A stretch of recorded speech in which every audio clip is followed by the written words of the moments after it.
ख़वातीन और हज़रात, हज़रत नूह अलैहिस्सलाम का तज़किरा कुरान मजीद में 42 जगह आया है।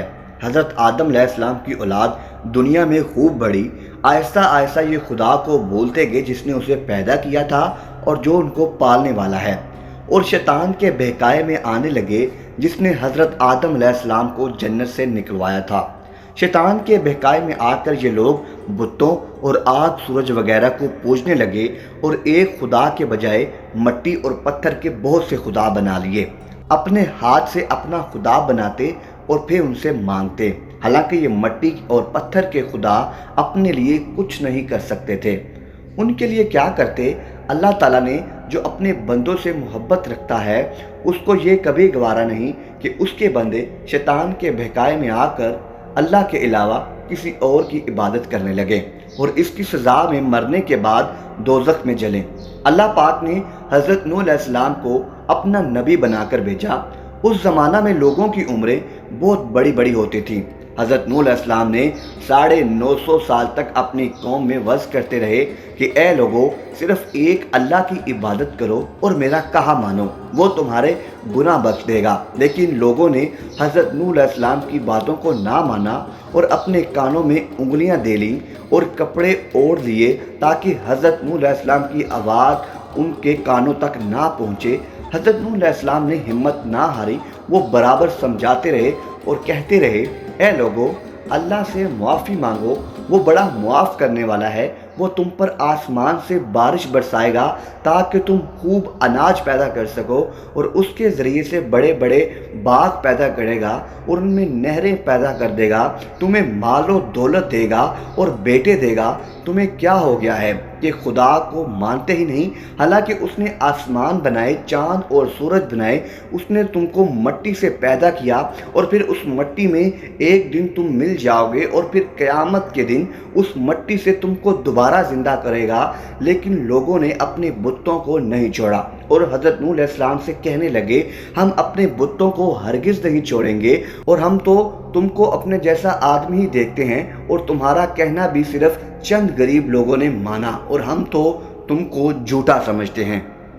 ख़वातीन और हज़रात, इस पर हज़रत नूह अलैहिस्सलाम ने कहा, ए मेरी कौम, मैं तुमको जो नसीहत करता हूँ उसके बदले में मैं तुमसे कोई मालो दौलत नहीं चाहता, और जो गरीब आदमी मुसलमान हुए हैं और अल्लाह पर ईमान लाए हैं उनको मैं अपने पास से तुम्हारे कहने से नहीं निकालूंगा। अगर मैं उनको अपने पास से निकाल दूंगा तो खुदा के अज़ाब से मुझे कौन बचाएगा, और अगर मैं ऐसा करूंगा तो बहुत नाइंसाफ़ हो जाएगा। इस पर उनकी कौम के लोगों ने कहा, ए नूह अलैहिस्सलाम, तुमने हमसे झगड़ा बहुत कर लिया। अगर तुम सच्चे हो तो जिस अज़ाब से तुम हमको डराते हो वो ले आओ। हज़रत नूह अलैहिस्सलाम ने कहा कि जब अल्लाह पाक चाहेंगे तो वो अज़ाब ले आएंगे। अल्लाह ताला ने हज़रत नूह अलैहिस्सलाम को वही के ज़रिए हुक्म भेजा कि तुम्हारी कौम में जो लोग ईमान ला चुके हैं और उनके अलावा और कोई ईमान नहीं लाएगा, तुम गम ना करो और एक कश्ती बनाओ। हज़रत नूह अलैहिस्सलाम ने खुदा के हुक्म के मुताबिक कश्ती बनाना शुरू कर दी।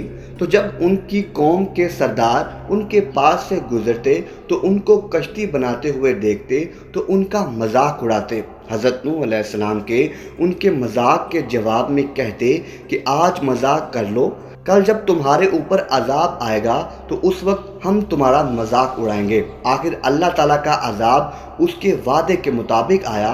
ज़मीन से पानी निकलना शुरू हुआ और आसमान से बारिश आनी शुरू हुई। अल्लाह ताला ने हज़रत नूह अलैहिस्सलाम को हुक्म दिया कि सब जानवरों को एक एक जोड़ा कश्ती में सवार कर लो और जो लोग तुम्हारे ऊपर ईमान लाए हैं यानी मुसलमान हो गए हैं उनको सवार कर लो।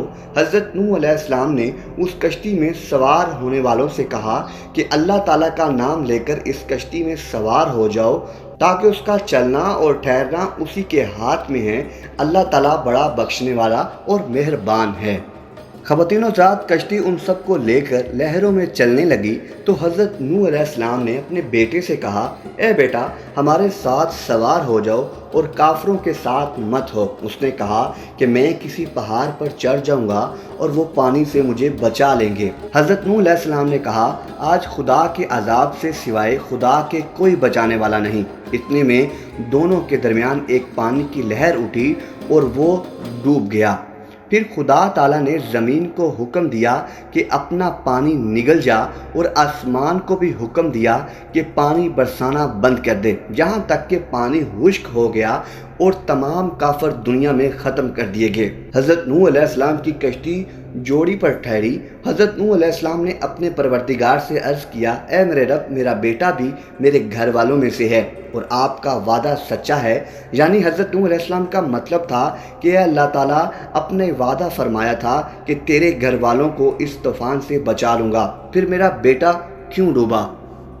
تو اس پر اللہ تعالیٰ نے فرمایا کہ اے نوح، تیرا بیٹا تیرے گھر والوں میں سے نہیں تھا، کیونکہ اس کے عمل اچھے نہیں تھے۔ میں تجھ کو نصیحت کرتا ہوں کہ ایسی بات نہ کر جو تیرے علم میں نہیں، اس لیے کہ کون اللہ کے علم ازلی میں کافر تھا، اور یہ بات نوح علیہ السلام کے علم میں نہ تھی۔ حضرت نوح علیہ السلام نے اللہ پاک سے توبہ کی اور اپنے کہنے کی معافی چاہی۔ اللہ پاک نے ان کو معاف کر دیا اور حکم دیا کہ اے نوح، ہماری طرف سے سلامتی اور برکتوں کے ساتھ اتر۔ خواتین و حضرات، اس کے بعد نوح علیہ السلام کی امت سے دنیا بسی اور آہستہ آہستہ ان کے بال بچے آباد ہوتے گئے۔ یہ سب لوگ خدا تعالیٰ کی اطاعت کرتے رہے۔